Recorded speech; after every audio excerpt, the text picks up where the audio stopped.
I'm Jack Hemingway. Welcome to incredible Idaho. We've all heard the stories about loss of wildlife, loss of habitat, loss of hunting and fishing opportunity. Today we're going to have some good news. We're going to talk about some gains. In recent years, state wildlife agencies around the nation have been getting into the trading business.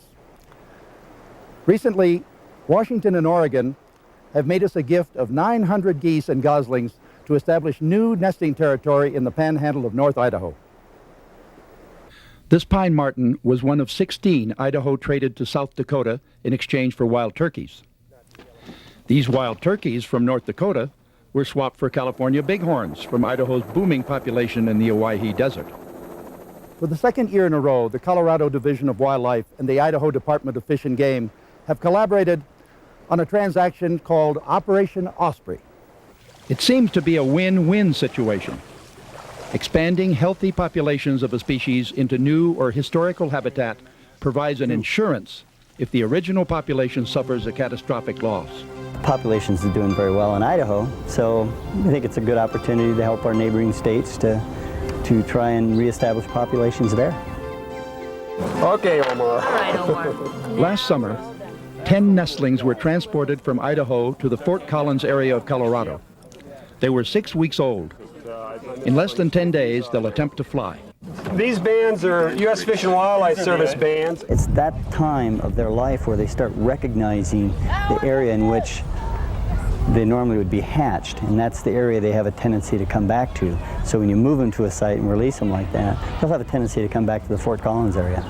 These are your new nest mates here, Guy.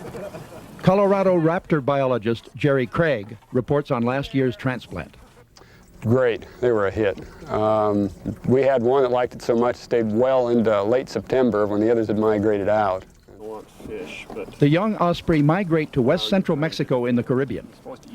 Unlike most birds, they remain in the wintering ground for a full year and return as adults. It's hard to have to wait 2 years to see the results. Everybody's asking, are they back? And they won't come back until next year. The package hasn't been opened yet. We're still excited about what's going to happen. Biologists estimate that 200 to 300 pair of osprey nest in the panhandle of North Idaho. This summer, the Colorado team returned to Coeur d'Alene Lake to join Idaho Fish and Game biologists for the second phase of Operation Osprey. What I'm going to do is probably swing a little more this way so our boat's in line with this side. For osprey that are successful at nesting, an average of 2 fledglings are hatched each year, although several of these nests may have had up to 4. We generally try to take one from a nest, but we felt that it's probably a good idea to try and take maybe in a couple cases some siblings, and we can maybe understand a little bit of relationship of sibling bonds. And then also when you take maybe 2 from a nest, their age is very close too, so it helps in the release process.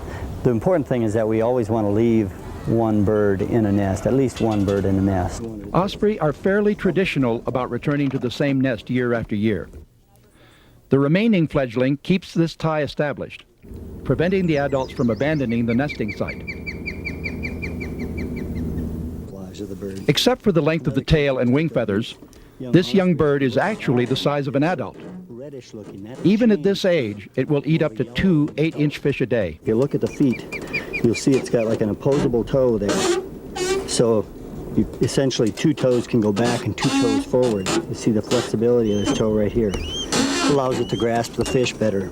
You look also underneath the toes, you see it's very rough. That, of course, with slippery fish, helps it hold on to the fish easier too.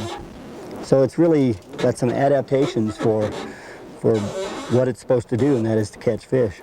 This young osprey, along with 11 others, will begin testing its fishing skills somewhere near Fort Collins.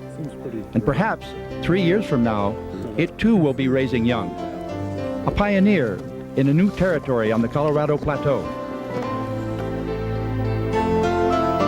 The Colorado biologists report that the hack sites were opened at the end of July to allow the young birds to test their wings. All 12 of the young ospreys are now flying.